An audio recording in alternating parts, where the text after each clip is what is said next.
93 FM.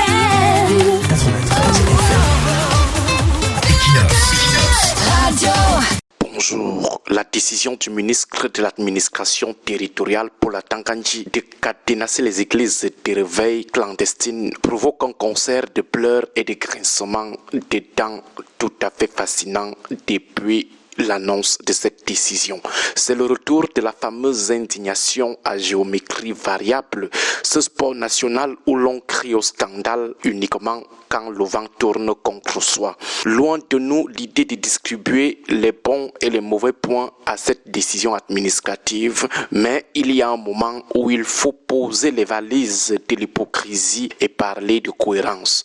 On ne peut pas applaudir un bourreau le matin et s'étonner qu'il vienne tester la qualité de son fouet sur notre dos l'après-midi. C'est tout de même un régal pour les yeux de voir aujourd'hui certains de nos compatriotes crier à la dictature. Quand ce cher ministre déployait ses muscles administratifs pour broyer les opposants et museler ceux qui osaient lever le petit doigt contre le régime de Yaoundé, ces mêmes pleurnicheurs d'aujourd'hui étaient installés au premier rang pour l'applaudir. Ils riaient à gorge déployée des malheurs des activistes opprimés et chantaient partout que nous tenions là le meilleur ministre de l'administration territoriale de toute l'histoire de l'humanité. Il lui avait même trouvé le doux petit nom de Molinex pour célébrer sa capacité magique à réduire en miettes tous ceux qui veulent challenger Biya El Molinex. Il pensait sûrement que l'appareil à écraser ne fonctionnait que sur les autres. Par simple souci de logique, si vous avez vous-même décrété que ce ministre est un génie absolu, asseyez-vous gentiment et appréciez sa décision de fermer vos temples informels, que cette décision soit juste ou injuste. La suite de l'histoire est encore plus savoureuse si l'on se penche sur la théologie de comptoir servie ces dernières années. Pendant la campagne électorale de 2025, en rentrant d'une course nocturne dans les rues de Yaoundé, la radio de bord de notre voiture était tombée sur une fréquence tenue par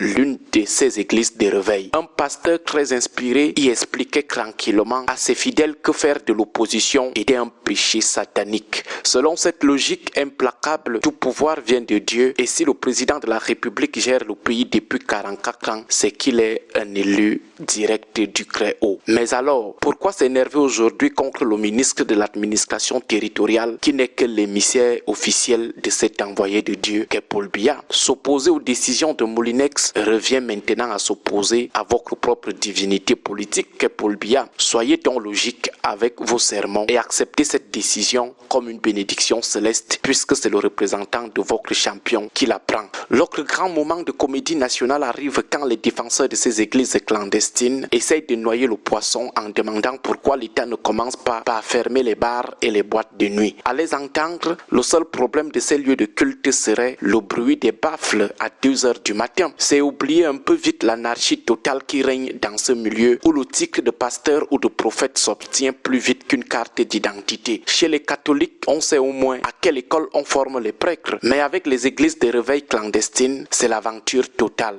Votre voisin de quartier chômeur peut se coucher le soir et se réveiller le lendemain matin vêtu d'une soutane blanche en s'auto-proclamant visionnaire dans sa chambre ou son studio transformé en synagogue, en temple, en église. On ne parle pas ici des églises de réveil sérieuses et bien établies qui respectent les règles, mais de ces boutiques de miracles où des charlatans vendent des illusions dangereuses à des naïfs au point qu'une fidèle a récemment poignardé un enfant de 11 ans sous prétexte d'avoir reçu un message divin. Prétendre qu'il faut d'abord s'attaquer au bar avant de stopper ces dérives est un raccourci presque comique. Pour finir de démontrer cette logique bancale, l'argument du voisin coupable ne tient pas debout une seule seconde. Ce n'est pas parce que votre voisin est un voleur de poules que le policier doit vous laisser tranquillement vider les poches des passants. Ce n'est pas parce qu'on laisse votre voisin voleur qu'on doit aussi vous laisser si vous êtes aussi voleur. Soyons honnêtes envers nos tenanciers des débits de boissons. Quand l'État décide souvent de fermer les bars pour nuisance sonore ou défaut de licence, a-t-on déjà vu un seul gérant de bar exiger préalablement la fermeture fermeture de l'église d'en face pour s'en sortir? Jamais de la vie. Les propriétaires de bars gèrent leurs problèmes avec la mairie et l'administration sans chercher de bouc émissaire spirituel, sans demander à l'État d'aller d'abord fermer des églises de réveil. Alors que les églises de réveil clandestines fassent de même, laissent les bars tranquilles et assument aussi leurs problèmes face à l'État. C'est juste une question de bon sens pour rappeler à chacun que le système qu'on encourage chez les autres finit toujours par faire un tour chez nous. Agréable journée à tous.